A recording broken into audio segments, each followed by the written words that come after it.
नेपालमा फेरि bird flu फैलिँदैछ।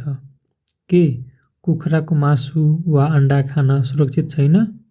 आउनुहोस् बुझौँ। बर्ड फ्लू अर्थात् एभियन इन्फ्लुएन्जा मुख्यतः चराचुरुङ्गी र कुखुरामा लाग्ने भाइरल रोग हो। यो संक्रमित चरासँग प्रत्यक्ष सम्पर्क हुँदा मानिसहरूमा पनि सर्न सक्छ, तर मानिसहरूबाट मानिसमा सजिलै फैलिने रोग भने चाहिँ होइन। नेपालमा यसको जोखिम बढ्नुको कारण संक्रमित चराहरूको आवत-जावत, फार्महरूबीच रोग फैलिनु र जङ्गली चराहरूको सम्पर्क हुन सक्छ।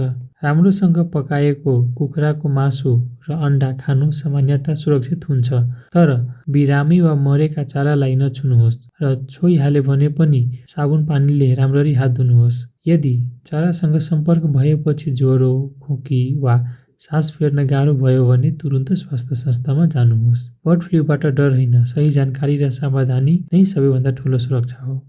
यस्तै स्वास्थ्य सम्बन्धी थप जानकारीका लागि यो पेज फलो गर्नुहोला। धन्यवाद।